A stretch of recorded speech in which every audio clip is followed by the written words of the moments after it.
Ladies and gentlemen, thank you for standing by. Welcome to the third quarter fiscal year 2023 CarMax earnings release conference call. At this time, all participants are in a listen-only mode. After the speaker's presentation, there will be a question-and-answer session. Please be advised that today's conference is being recorded. I would now like to hand the conference over to your speaker today, David Lowenstein, AVP Investor Relations. Please go ahead. Thank you, Ashley. Good morning, everyone. Thank you for joining our fiscal 2023 third quarter earnings conference call. I'm here today with Bill Nash, our President and CEO, Enrique Mayor-Mora, our Executive Vice President and CFO, and John Daniels, our Senior Vice President, CarMax Auto Finance Operations. Let me remind you, our statements today that are not statements of historical fact, including statements regarding the company's future business plans, prospects, and financial performance, are forward-looking statements we make pursuant to the safe harbor provisions of the Private Securities Litigation Reform Act of 1995. These statements are based on our current knowledge, expectations, and assumptions, and are subject to substantial risks and uncertainties that could cause actual results to differ materially from our expectations. In providing projections and other forward-looking statements, we disclaim any intent or obligation to update them.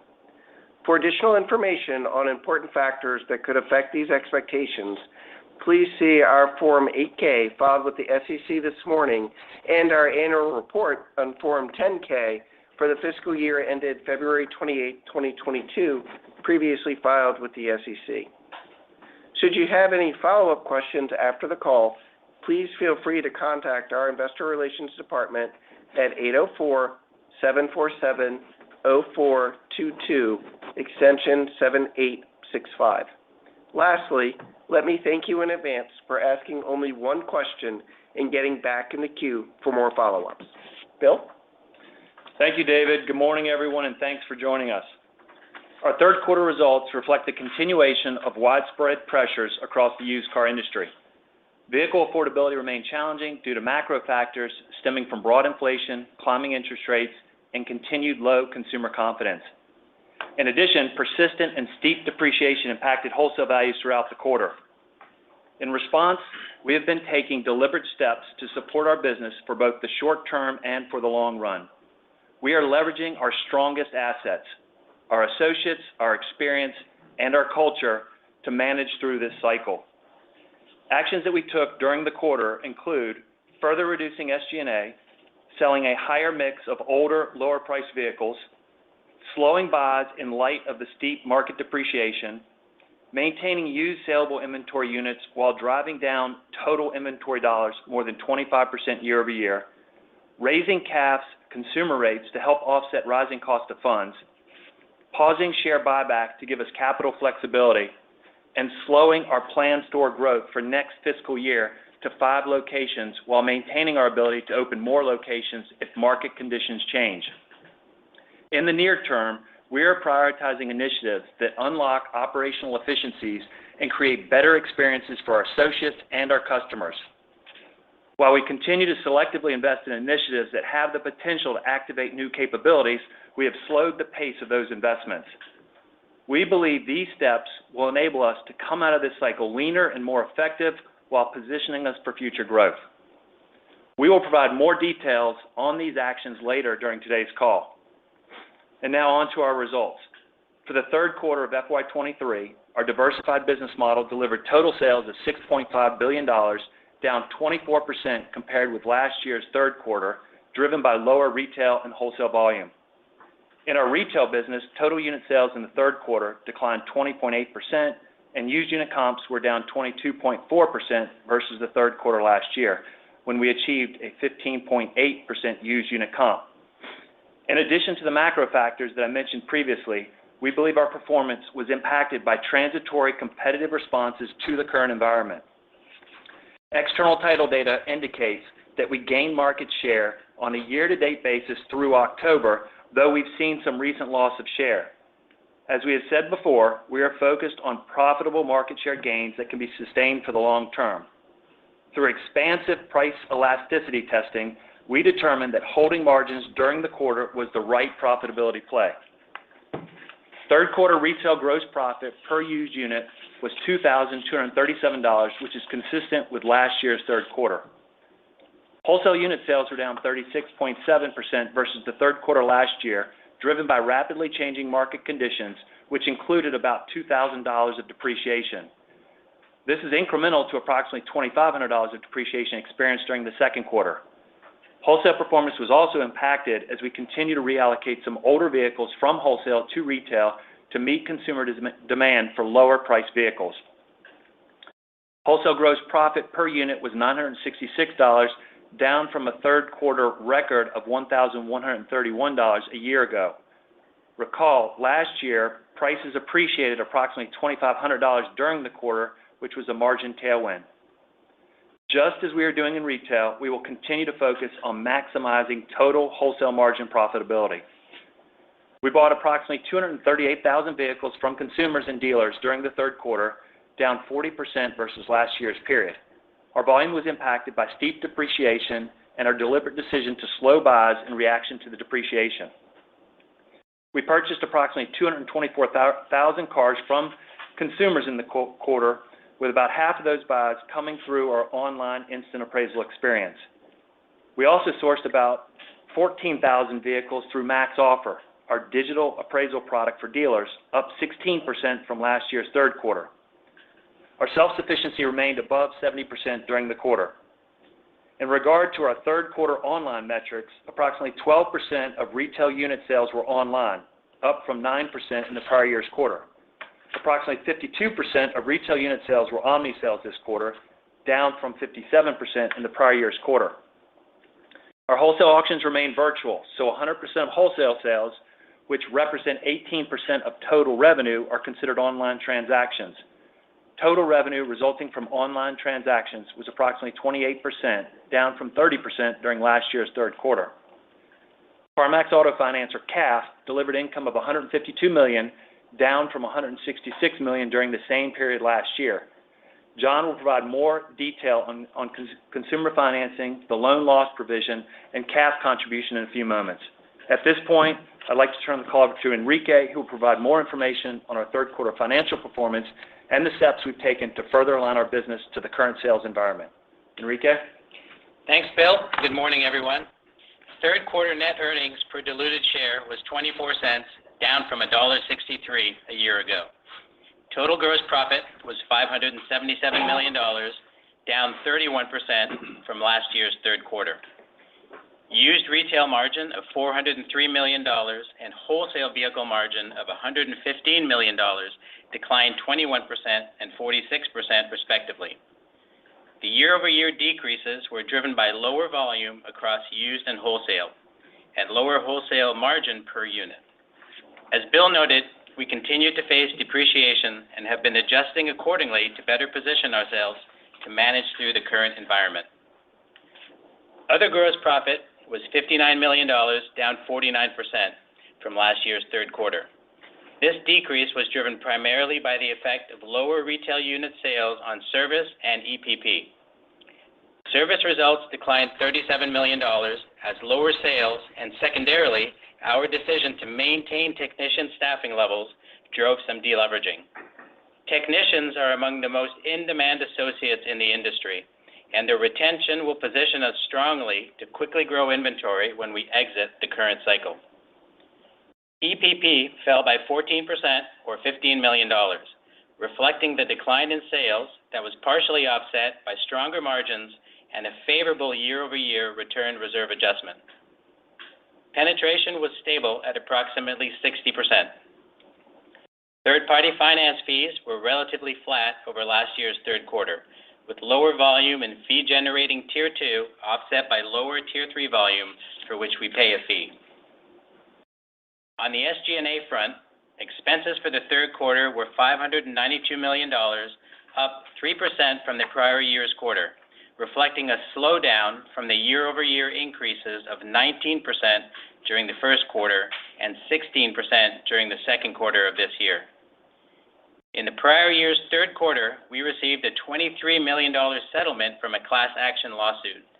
Adjusting for that settlement, SG&A actually would have declined 1% year-over-year this quarter. SG&A as a percent of gross profit was materially pressured as compared to the third quarter last year, due primarily to the 31% decrease in total gross margin dollars compared to last year's quarter. The change in SG&A dollars over last year was mainly due to the following factors. First, a $41 million increase in other overhead, primarily driven by cycling over last year's legal settlement. We also continued to invest, although at a reduced pace, in our technology platforms and strategic and growth initiatives. Second, an $18 million reduction in compensation and benefits, including a $16 million decrease in share-based compensation.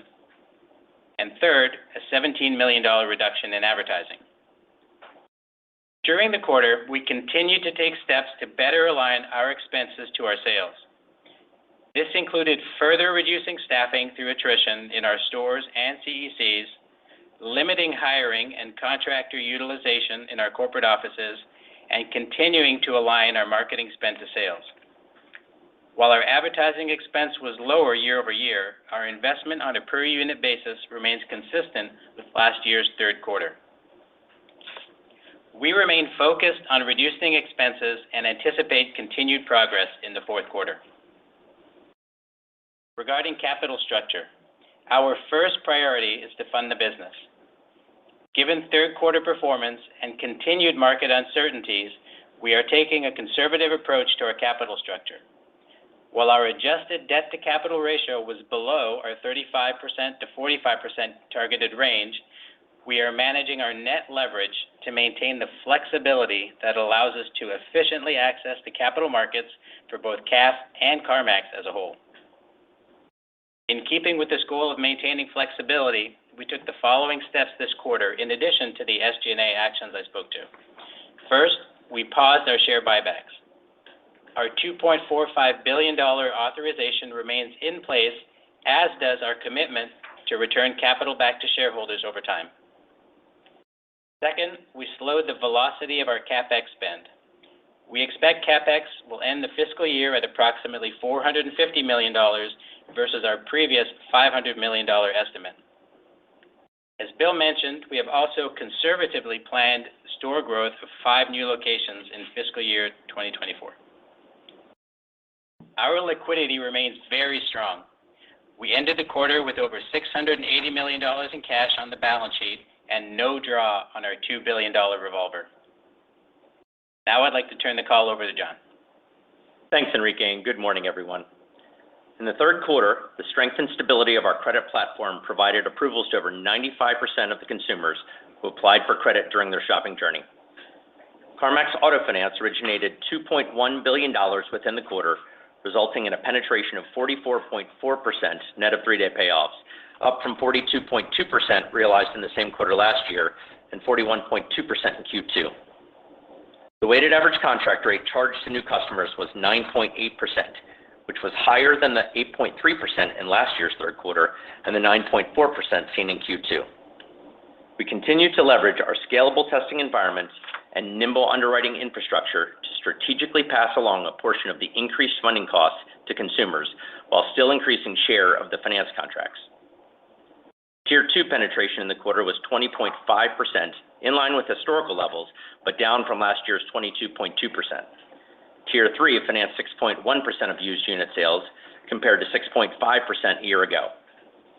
Our lenders continue to make their own independent lending decisions in this challenging environment, and we remain pleased with the competitive offers they are collectively able to provide to our customers. CAF income for the quarter was $152 million, a decrease of 8.3%, or $14 million from the same period last year. Our loan loss provision was $86 million, resulting in an ending reserve balance of $491 million. This is compared to a provision of $76 million in last year's Q3.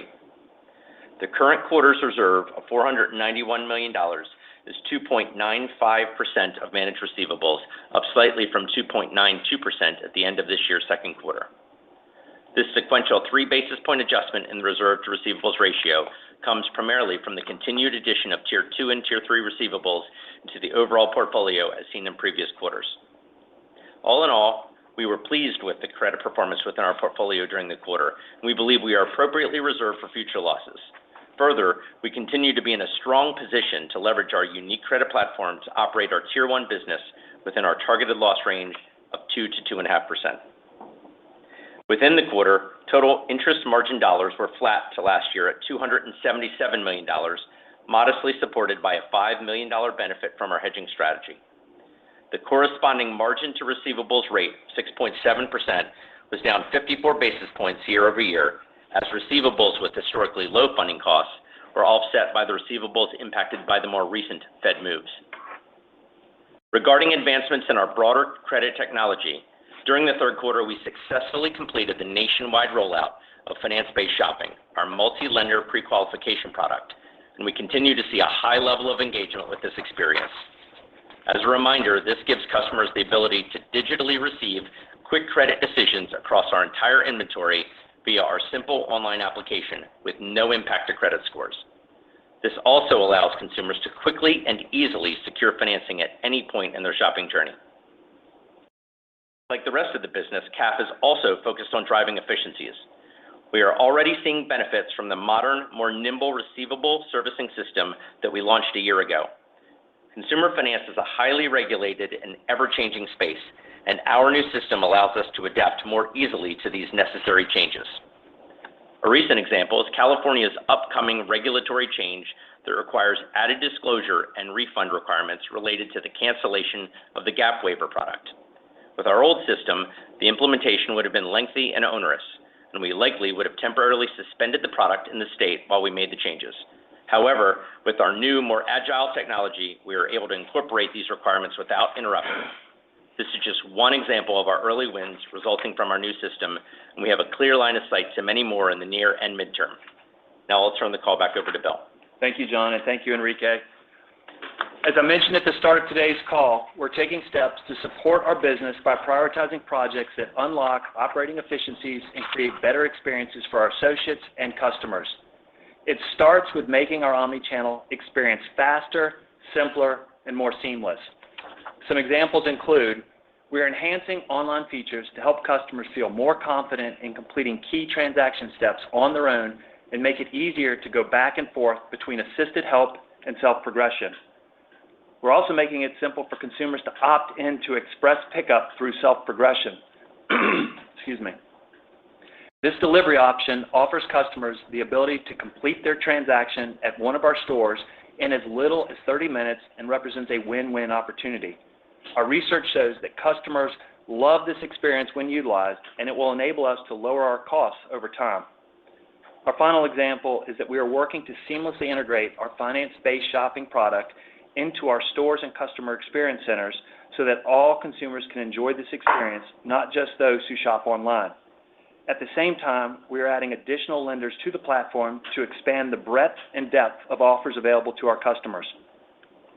As we evolve our omnichannel experience, we are also updating our operating models to drive efficiency gains in our stores. For example, in our business offices, we have launched self-check-in capabilities for appraisal customers and have also enhanced e-sign functionality to better enable self-progression. Additionally, we are testing an improved digital customer queue to better manage appointments, as well as new software to improve title speed and visibility. We anticipate these tools will enable us to reduce associate time spent per customer and shorten customer transaction times. Our associates are key to providing an exceptional customer experience, and we are focused on leveraging their skills in the most value-added manner. We will also continue to selectively invest in key projects that have the potential to deliver new capabilities while lowering our costs. Examples include, first, we're updating Max Offer, our appraisal product for dealers, which is available in approximately 50 markets. Many of our dealers are still on the initial version, which does not provide instant offers and requires them to take and send us vehicle pictures. We are rolling out a new product which offers a fully digital instant offer experience to all dealers. We believe this will well position us to grow our dealer-to-dealer buys more efficiently and support higher volume over time. Second, we are leveraging technology to enhance our logistics capability. We move approximately 2 million vehicles each year. We estimate that our internal logistics operation drives about a 20% cost advantage over third-party providers and improves our speed, predictability, and control of moves. Enhancements to our transportation management system will enable us to consolidate loads, increase our mix of full loads, and reduce the truck volume in and out of our stores. This will support our ability to keep our costs low as we complete moves even faster and more efficiently. Third, we're continuing to upgrade our auction experience. During the third quarter, we scaled our modernized vehicle detail page to 50% of dealers. This page is mobile-friendly, provides more relevant data to our dealers, and improves search and filter functionality. It is also the springboard that we will use to launch capabilities we believe will further enhance our wholesale business, including AI-enhanced condition reports and proxy bidding. We are confident that our focus initiatives will drive efficiencies and grow our business over the long term. In closing, we have spent almost 30 years building a diversified business that can profitably navigate the ups and downs of the used car industry. We have a strong balance sheet and access to capital. Our experience in inventory and margin management is a strength, and we will continue to be thoughtful and manage our expenses, pulling levers as necessary. While we're not able to predict how long the industry will remain challenged, we believe the pressures are transitory and that we are well positioned to manage through them and emerge an even stronger company. I want to thank our associates for everything that they're doing to support each other, our customers, and our business. Our foundation remains strong, and we're excited about the future of our diversified business model. With that, we'll be happy to take your questions. Ashley? Certainly, at this time, if you would like to ask a question, please press star one on your touch-tone phone. You may withdraw your question at any time by pressing star two. Again, that's star one. And your first question comes from the line of Brian Nagel with Oppenheimer. Your line is open. Thanks for taking my questions. Good morning, Brian. Happy holidays. You too. So I guess the question I have, just with regard to sales, and maybe, Bill, if you could discuss a bit more just the trend of sales through the quarter so we understand better, how the business is performing here. And then also, you mentioned in your comments, that you saw market share declines, if you will, later in the period. It sounded like that was as a result of others taking more aggressive actions on price. You can elaborate further there. Who's doing it? What cohort of your competition is doing that?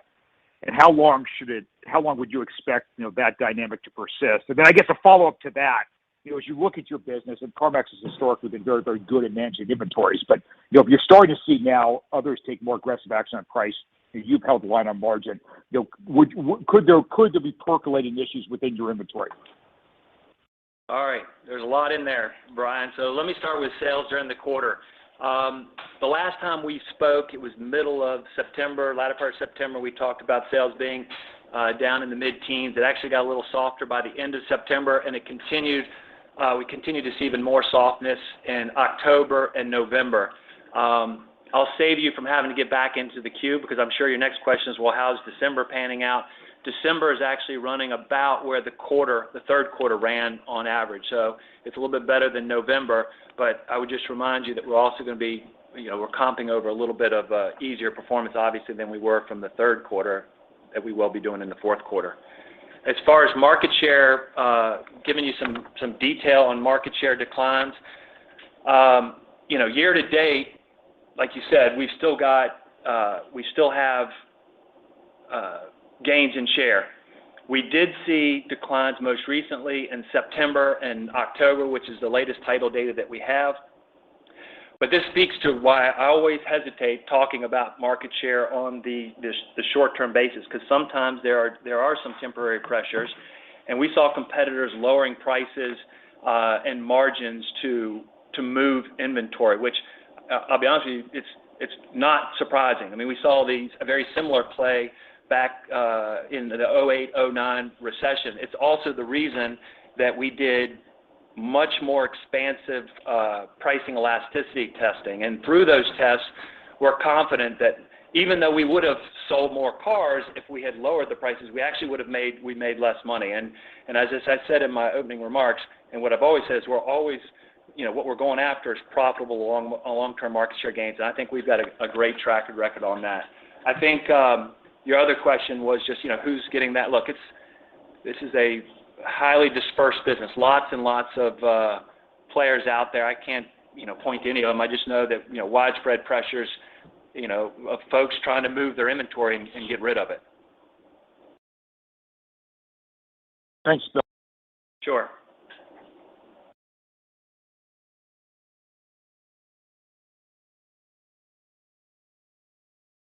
Ashley? Yes, and we'll take our next question from Rajat Gupta with JP Morgan. Please go ahead. Great. Thanks for taking the question. Maybe, firstly, just on retail GPU, obviously very well managed again this quarter. You talked about the fact that, you're not discounting as much as some of your competitors. But at some point you have to move the inventory that you have. It seems like it's aging, and it's getting older on the lot. So, what gives ultimately? I mean, would you have to consider the discounting at some point to move that inventory out the door, if not this quarter, maybe the next quarter? So how do you manage that transition, and how should we think about implications to retail GPU maybe in the next quarter or two through that pricing transition? And I have a follow-up. Thanks. Yeah. So Rajat, great question. This is where I think we really shine when it comes to inventory management. I'm really pleased. If you notice, I talked about how much our total inventory has gone down, but we're able to maintain saleable units, and that's because the team did a phenomenal job really cleaning up stuff that we had, whether we were waiting on parts, missing titles. We really worked hard to clean up the lot. So to your point, the aging inventory, it's one of the reasons why you didn't see more movement in our ASPs, our average selling prices, given the depreciation. The team did a phenomenal job working through that, getting it out there. And then with our sophisticated price testing, we just realized, look, there's no sense in giving this away. And so again, we feel like we've put ourselves in really good position going forward. And I think what you'll see going forward is your retail average selling prices are going to come down a lot more than what you've seen up to this point. So we feel good about retail GPU. Obviously, we'll continue to test the elasticity as we go forward. But if elasticity holds, I think you'll see us continue to have robust retail GPUs. Got it. And maybe the other gross profit line. If I look at the volumes that you did 3 years ago, very similar to the volumes that you have today, maybe slightly lower today. And that other gross profit was $94 million, and it's now $59 million, despite your third-party financing fees actually better. So why is that down almost 50% on a similar level of volume? I mean, is there any opportunity to reduce the cost there? I mean, I know you mentioned that you want to retain the technicians, but how long are we going to see this kind of run rate, before things recouple to, what you had in the past? Then thanks for taking the question. Yeah, specifically with the other margin, it's what you really need to do is look within the service business. And this quarter, a couple things. Number one was just with sales volumes being where they were, down 20% year over year, that places a fair bit of deleverage pressure on the service business. That's number one. But number two, of almost equal importance this quarter, about $15 million year over year, was our decision. The correct decision is to hold on to technicians. Right? It's a very difficult position to staff. It is of utmost importance that we retain and we recruit the technicians, because when we come out of this cycle, we want to be in a position where we can actually ramp up our inventory quickly, faster than our competitors. But that being said, it is an investment that flows through that service line. And again, this quarter was roughly $15 million, given the current sales levels. But it's absolutely the right decision for the medium term and definitely for the longer term. That was the biggest pressure this quarter, Rajat. Yeah, Rajat, the only thing I would add is, obviously you're comparing it to a few years ago. We have a lot more production capacity now because we have more technicians, we have more space. So that's feeding into it as well. Sorry, just to follow up, so what's your view on the cycle recovery? I mean, are you anticipating things rebound at some point next year, or I mean, what kind of conviction do you have on that? So just so that you might have to take some of these headcount actions, more aggressively. Just curious on the thought process there.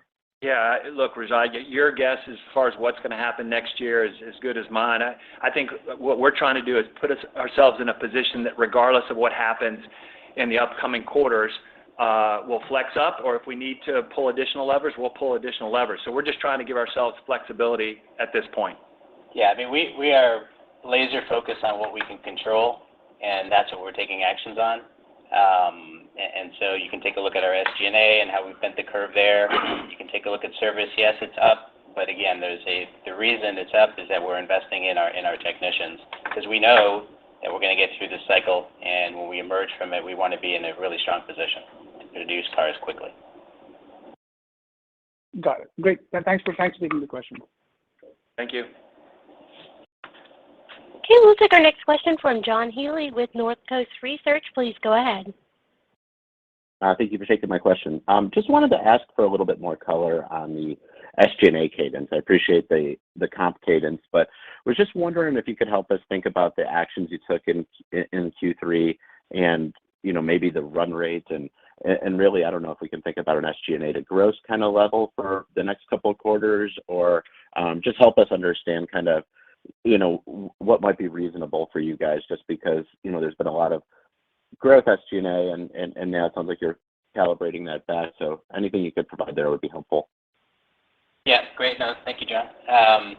Yeah, like I said in my prepared remarks, you know, we have significantly bent the curve on our SG&A. You go back to the first half of the year as a whole, it was up 16 to 17% year over year.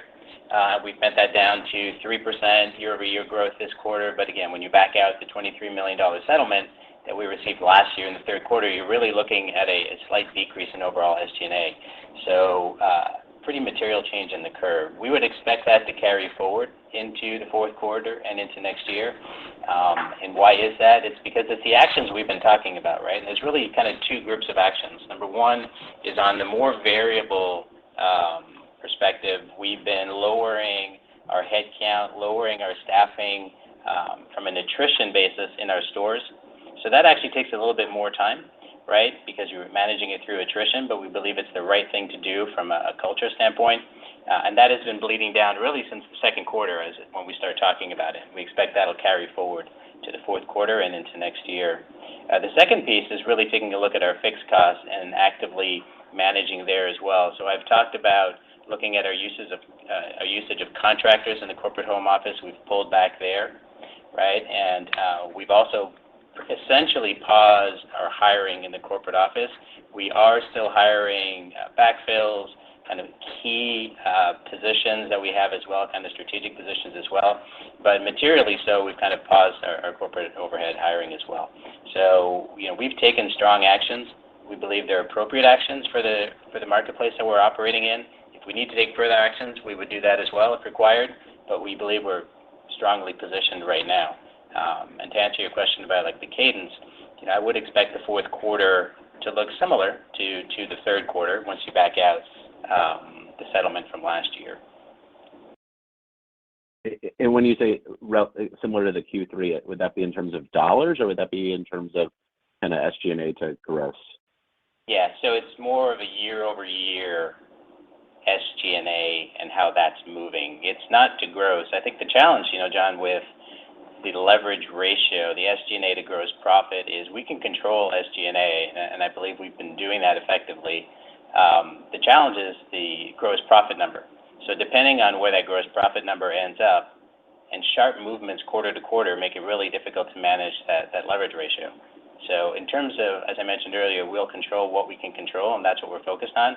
We're focused on that SG&A line. So my comments are specifically about SG&A growth year over year on the quarter. Perfect, thank you. And just one follow-up question just about the gross profit per unit levels. I feel like you've kind of already answered this, but I just wanted to ask it maybe in a different way.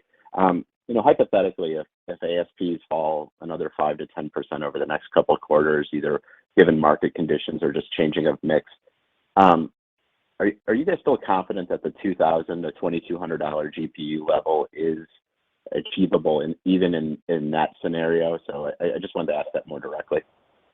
Yeah, I think we feel very comfortable where we're running the retail GPUs. We'll continue to monitor the test, but look, I expect ASPs to continue to fall, which I think overall for the industry is a good thing to help drive some gap between new and late model used. So we feel comfortable with where our GPUs are, and we'll continue to test. I appreciate it. Thank you, guys. Thank you. We'll take our next question from Daniel Imbro with Stephens Inc. Please go ahead. Yep. Thanks. Good morning. Thanks for taking our Morning. questions. I want to follow up on John's question on expenses. Enrique, can you just provide some more color around really what the biggest inflationary drivers are in that other overhead cost line? I think you pulled back, you said, on some of the labor in the CECs, and it's still up, $40 million year over year. So is any of that one-time increase? And then just taking a step back on expenses, I think even last quarter we talked about, one of the reasons that you don't want to reduce headcount too quickly is the need to hire back, and that gets harder next year. But now it sounds like we're expecting a softer backdrop for the next 12 plus months. So I guess why not reduce expenses or headcount more quickly across other parts of the enterprise? Thanks. Yeah, and what I'd say there is that we did, and so as sales got more challenged in the third quarter, we went deeper into the staffing levels in the field, and so it's still through attrition, so it does take a little bit longer, but at the same time we did lower our staffing targets to reflect the current sales environment. So I tell you, we did go deeper into managing those expenses. And in regards to your first question, I think you're asking about the other expense line and what goes in there, because it was a 41% increase if you just look at the release, right? That is primarily because we're comping over the $23 million settlement that we had last year. If you back that out, you're looking at less than half of that of an increase, and what that really is attributed to is our investments in technology and product, right? And that's what that's attributed to. What I tell you though as well is that if you compare it to prior quarters, there's a reduction in the pace of that investment from a year-over-year standpoint, and so we've been pulling back there as well. You also see that manifested in our CapEx guidance for this year, where we've taken that down from 500 to 450. The largest chunk of that decrease really comes from kind of slowing down some of those projects, in addition to just slowing down some of the capacity initiatives that we have out there in terms of growing our capacity. With lower volume, we're just slowing down some of those investments. And Daniel, the only thing I would add there is, look, our culture is one that's a people-first mindset. Our people are the reason for our success, and that's the reason we've chosen to allow attrition to get us to where we need to be. We'll obviously continue to monitor the situation, but we're very comfortable with allowing attrition to get us to where we need to be. Got it. I'll stick with one question and hop back in the queue for follow-up. Thanks. Thank you. Thank you.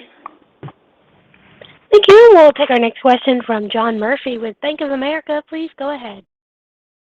Good morning, guys. I just wanted to focus sort of on the supply side here just for a second. I mean, when we think about the 1 to 6-year-old car fleet, that's going to continue to probably shrink for the next couple of years. Competition is more focused on them, Bill, as you mentioned, in the dealers. So, it seems like the available 1 to 6-year-old car fleet is, its supply is going to continue to shrink. But certainly what's available to you and other folks in the secondary market. But you've kind of mentioned going lower in the age and price spectrum to drive volume, and you've shown an ability to kind of manage that fairly well. So I'm just curious, how fast you can move on that to potentially drive volume back up here, lower price points but higher grosses and maybe better returns just on the capital employed. Yeah, thanks for the question, John. It's interesting because we're kind of living a very similar life to what we did after the 08 and 09 recession. You remember where you come out of that and you have less newer cars and it kind of has to work its way through. I tell you, we're in a better position today than we were back there just because our self-sufficiency is so high. And, we'll be able to sell what consumers are looking for, and we're going to be able to get that really in a better way than we could after 08, 09 because our self-sufficiency is so high. In my opening comments, one of the reasons our buys were down so far, obviously depreciation was the biggest lever, but there's also, we made some decisions just to slow down buys. And so there were retail cars that we purposely did not buy because of the risk of those cars in a highly depreciating type of market. So again, I'm very comfortable with where we are, and I think we're better positioned than we were in '08 and '09, and I think we did a phenomenal job in '08 and '09 navigating that period. But maybe to follow up on that, Bill, I mean, how fast can you move on this to drive comps positive? I mean, you know, we understand that kind of the headwinds in sort of what was traditionally your core. I mean, you know, this is obvious. You know it. I mean, you know, you're going after it. I mean, when do you kind of just push and, you know, just increase maybe materially the penetration of these older vehicles to drive the volumes higher? Because, I mean, the one thing that, you know, is you know, it's very admirable is the variable GPU or the focus on GPUs, which is a variable cost analysis, but you do have these fixed costs that are high, particularly as Enrique was talking about these technicians. So like you got to cover these costs at some point, not, you know, and I mean, when can you do this? I mean, it's something you're stating to do, but you're not doing it. Well, when you talk about penetration of the older vehicles, look, the penetration and how much we put out there is driven by the consumer demand. And not everybody wants an older, higher mileage type of vehicle that's less expensive. So again, that's all driven by demand. And as we see consumers continue to demand that, we'll continue to put that out. But again, not everyone's looking for that.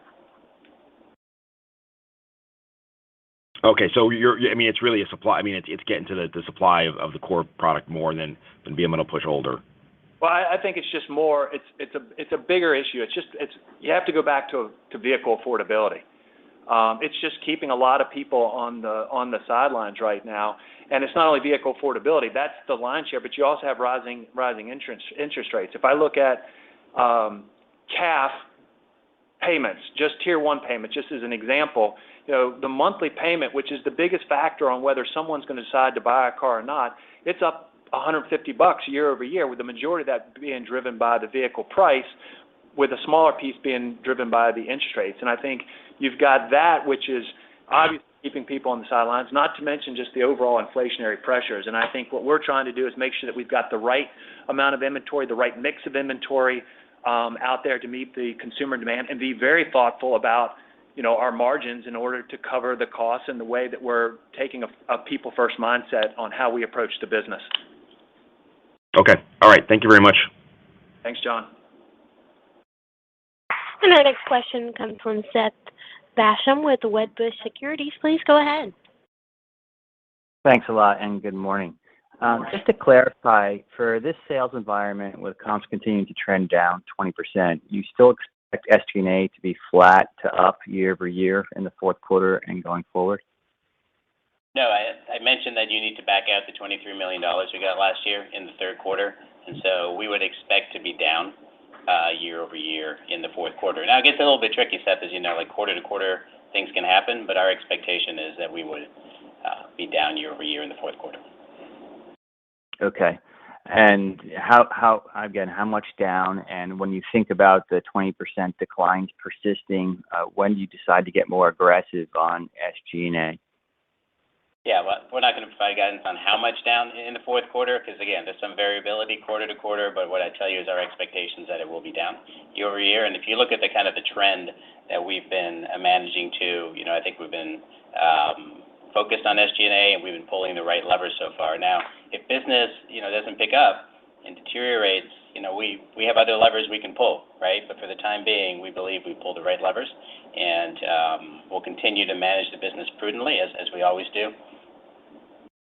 Got it. And my follow-up question is just on the wholesale business. The wholesale to retail ratio in terms of units sold declined sharply to 66% this quarter. Would you consider this the new normal? No, I consider this what you would see in a highly depreciating market. You know, when prices are going down a lot like they have been, and consumers have been told for the last year that it's the best time to sell their car, they can get more than they could ever gotten before, there's a disconnect there. And so as prices come down, it always drives our buy rate down. The other thing I would just add to that is that we stepped back our appraisal advertising, just given the volatility of the market. So no, I don't consider this the new norm. Thank you, guys. Thank you. Thank you. And our next question comes from Sharon Zackfia with William Blair. Please go ahead. Hi, good morning. Good morning. I guess following up on the SG&A question, I guess, is there a way to contextualize how much you've taken out year to date of SG&A and what that run rate is? now in the fourth quarter? Because I'm assuming that those initiatives continued in the third quarter and into the fourth quarter. Yeah, I think the better way to think about it, Sharon, or the best way to think about it is just the cadence, the year-over-year cadence that we've had, because there's always seasonality that occurs, right, quarter to quarter in our business, and that also impacts SG&A. But if you go back to the first half of the year, Q1 we grew SG&A 19% up year-over-year in the first quarter. In the second quarter, it was up 16% year-over-year. This quarter, if you back out the legal settlement that we got last year, we are down 1%. So that's a significant decrease in the pace of SG&A. And so we are focused on it. We are managing to the current environment, right? We think we're doing so appropriately. Now, if the business continues to be challenged, there's other things we can do. But for the time being, we've taken some pretty material steps to manage our SG&A. Yeah, I think part of the confusion is it sounds as if you're expecting SG&A to be down similarly, like down 1% in the fiscal fourth quarter year over year. But it also sounds as if you're continuing to proactively manage SG&A. So I think a lot of us are trying to reconcile that in our heads as to why we wouldn't see SG&A down a bit more year over year than what you saw in the third quarter, if that makes sense. Yeah, well, we expect to continue to see SG&A to go down. I think on an individual quarter, it gets a little bit challenging to give you a number that we're managing to. Many things can happen on a quarter, but what I tell you is thematically and practically, we expect to continue to manage our SG&A down from a year-over-year basis. Okay, maybe separately, how should we think about SG&A on a full year basis for next year? So you've got a lot of moving parts. You kind of have to, keep your muscle intact for a potential rebound, but at the same time, you're dealing with a very difficult macro climate. So as we think about next year, particularly with the curtailment in new unit openings, how are you viewing SG&A dollar growth? Yeah, the way we're looking at SG&A is, we've given guidance in the past, like, hey, we need 5 to 8% gross profit growth to lever. I think in this kind of environment, right, in this kind of macro backdrop, that kind of guidance is less important than what I'm about to say. So, we are actually managing, and our goal is to get to kind of the mid-70% SG&A to gross profit, right? That is our first step on the way to improving our SG&A. Now, we're going to need gross profit growth to get there, right? But that is our first step. Over time, we have talked about having an operating model that's more efficient than what it used to be, and we still expect that. That's going to be over time, though. Omni-transformations, and you can take a look at other retailers that have gone through it. It takes time to get to a better and more efficient operating model. But we expect to get back to where we used to be. It's just going to take time. Our first step is to get to kind of the mid-70% SG&A to gross profit, right? But again, we're going to need gross profit support to get there. In the meantime, we're going to continue to manage our SG&A appropriately for the market, and that's what we do. And you can see that's exactly what we did in the third quarter. We expect to carry that forward into the fourth quarter and into next year, and we'll manage that appropriately. Yeah, and I think, Sharon, we'll also have a lot more visibility after the fourth quarter to really be able to tell you more, depending on how the business does between now and then. Okay, thank you. Thank you, Sharon. And once again, as a reminder, to ask a question, that's star one. We'll go next to Craig Kennison with Baird. Please go ahead. Hey, good morning. Thanks for taking my question as well. And I'll try to hit the SG&A topic in a different way. But, there's been a change in the competitive landscape, and I think it's been to your favor. And I'm wondering if philosophically you could make a change in how aggressive you are with respect to SG&A, given that, winning in this market may not be a sprint anymore, but might truly be a marathon and allow you to throttle back more aggressively than, just low single-digit percentage cuts. Yeah, Craig, I think about it a little bit differently. I think similar to you, look, we have competitors that are, obviously struggling. I don't think now is the time where, given our financial strength, where we should be pulling back a whole bunch on SG&A. we have pulled considerably back, but at the same time, as I talked about in my opening remarks, we also want to make sure that we're continuing to build for the future. And I think what everybody needs to remember is we don't operate this business on a quarter-to-quarter basis. We operate the business for the success over the long term, and there's some things that we're spending on that will absolutely help us the longer term. Does it give us a headwind for EPS right now? Absolutely. But is it the right decision for the company long term?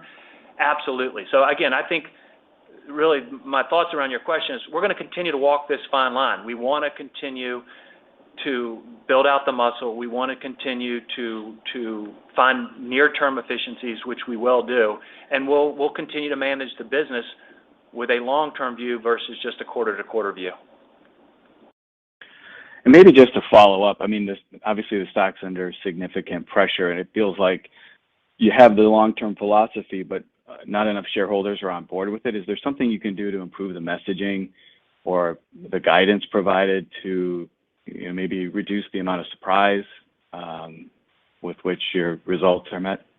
Yeah, well, I think the surprise is coming from macro factors, to Enrique's point, that we really, those are things that you can't control. And so what you need to focus on is what you can control. And obviously, I think our long-term messaging is still more intact than ever. Yeah, we've got some pain here in the short term, but guess what? We've seen pain before in the short term. We've seen, if you look at market share, for example, which is a proxy for how I think success is going, if you look at market share, we've gained market shares. I mean, even in the time where the 08-09, we lost a little market share in the near term, but then we quickly got it back and then some more.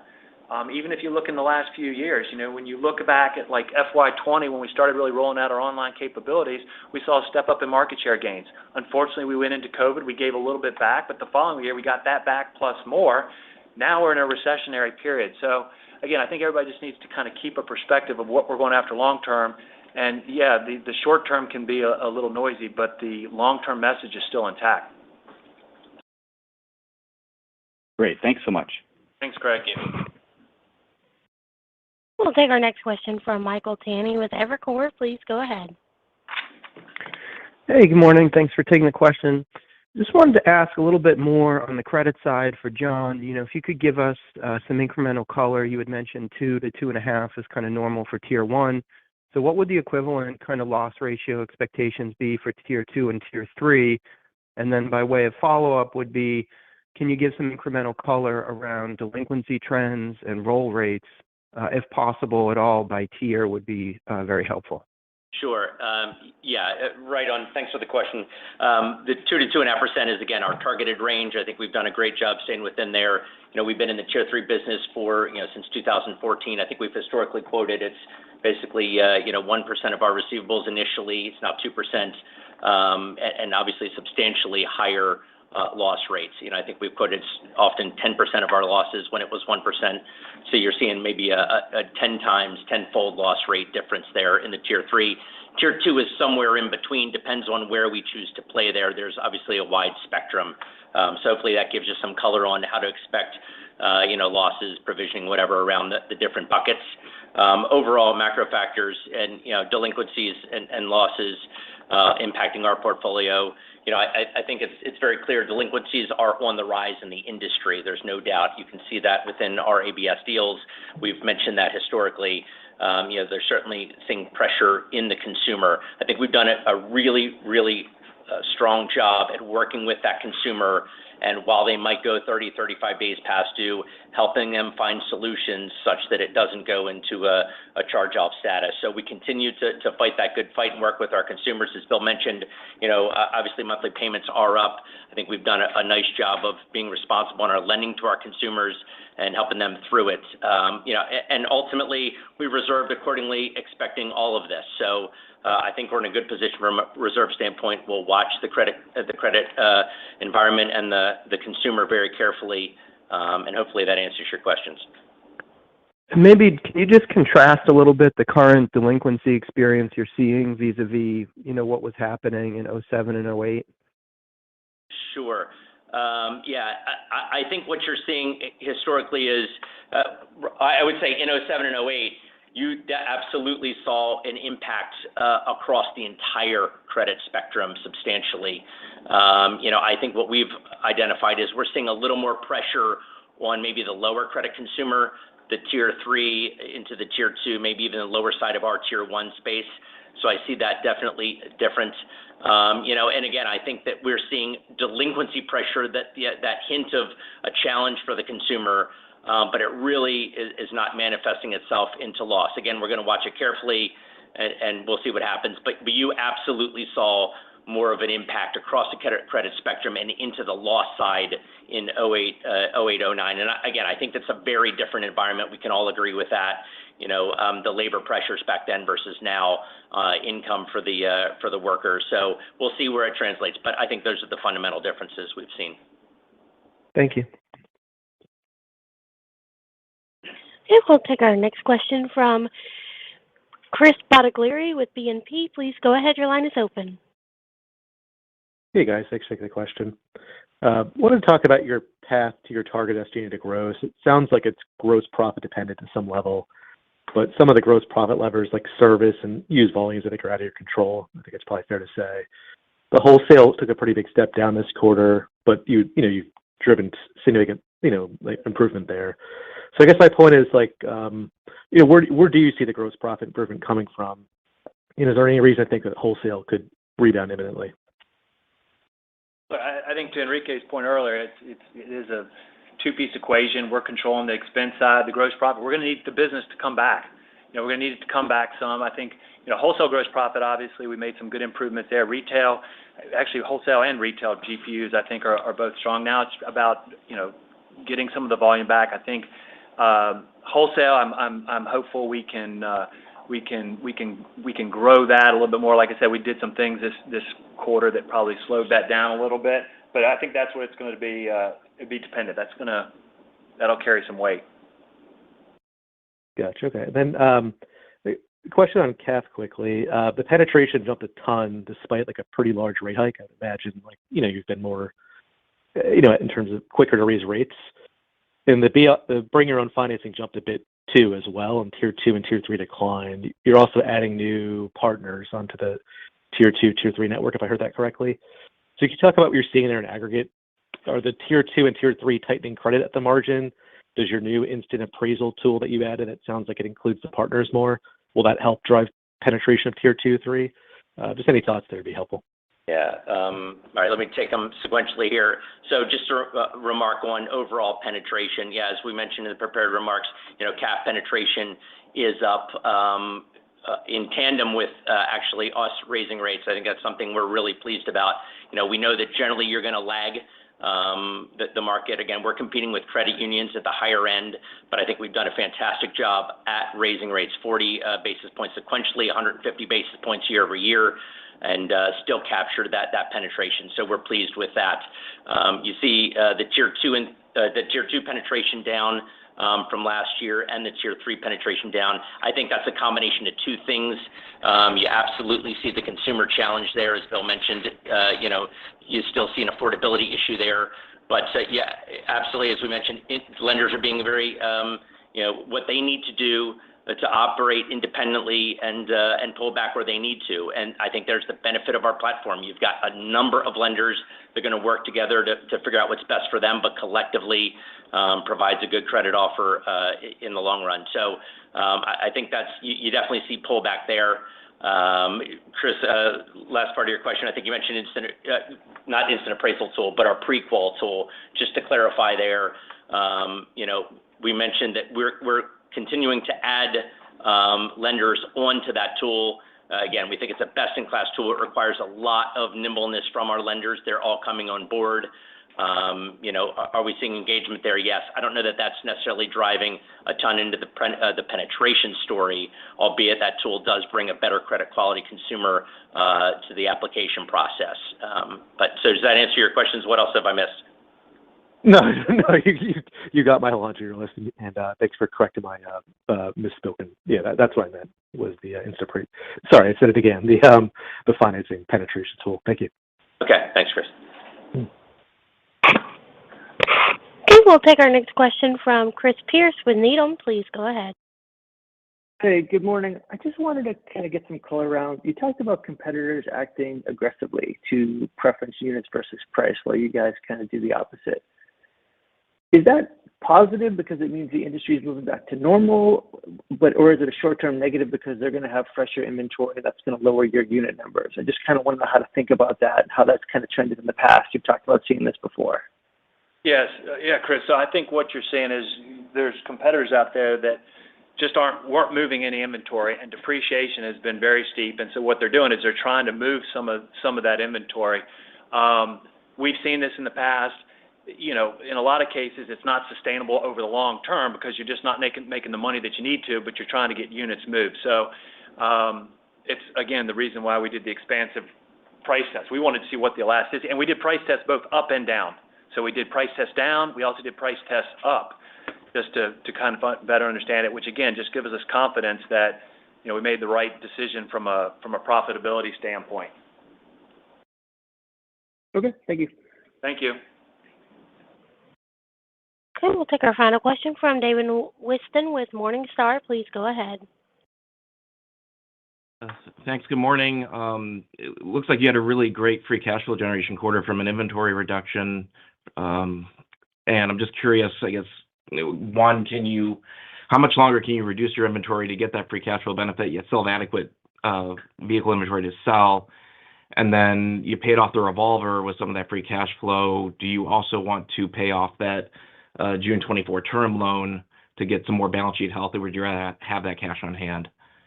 Yeah, I think in this kind of environment, you know, I think having some cash on hand isn't a bad thing, and you know, we absolutely used the really effective management of inventory, like Bill talked about. We decreased our overall inventory year over year, but we actually increased our sellable inventory. So that's some impressive work by the teams to work through our WIP, and so that was really good news. We used that cash basically to, as you mentioned, to pay down the revolver this quarter, take it down to zero. We have no tap on our revolver, and at the same time sit on some cash. I just think, David, in this kind of environment, you know, it's not a bad thing to have some cash as well. So it gives us ultimately the flexibility to manage through this kind of environment. And you know, we have a really strong balance sheet. We're proud of it, and we have flexibility that others don't have in the industry. And I think that puts us in a position of strength. And somewhat related, the buyback pause, I do understand wanting to be prudent, but should we interpret this to mean you guys are less optimistic about maybe the short to midterm than you were 3 months ago? Well, you know, it's important that we run a conservative balance sheet in this kind of environment. And as I mentioned in my prepared remarks, you know, we do look at our net leverage ratio in terms of something to manage too carefully to make sure we have ultimate flexibility when it comes to having funds and managing cap. We do have a very large captive finance organization, and that's just a key consideration that goes into it. So, you know, I think until the business kind of improves and just as importantly, the macro backdrop improves, I expect that we will pause the share buyback. That being said, you know, we remain fully committed to the share repurchase program, and we'll get back into it at the appropriate time when things improve and the outlook improves. Yeah, David, it's less about our views have changed on, things are going to get worse. It's just more about the uncertainty. Yeah, I hear you. Hopefully it's not too long of a pause. I think your stock is very attractive here. Yep, agreed. All right, thank you. We don't have any further questions at this time. I'll hand the call back over to Bill for any closing remarks. Thank you, Ashley. Well, listen, thanks everyone for joining the call today and for your questions. As I've said multiple times today, we believe we're well positioned to navigate this environment, and I do think we'll emerge an even stronger company. I want to thank again our associates for everything they're doing and their commitment to each other and the customer and the communities and the environment. And I want to wish you all a happy holiday season, and we look forward to talking again next quarter. Thank you. Thank you, ladies and gentlemen. That concludes third quarter fiscal year 2023 CarMax earnings release conference call. You may now disconnect.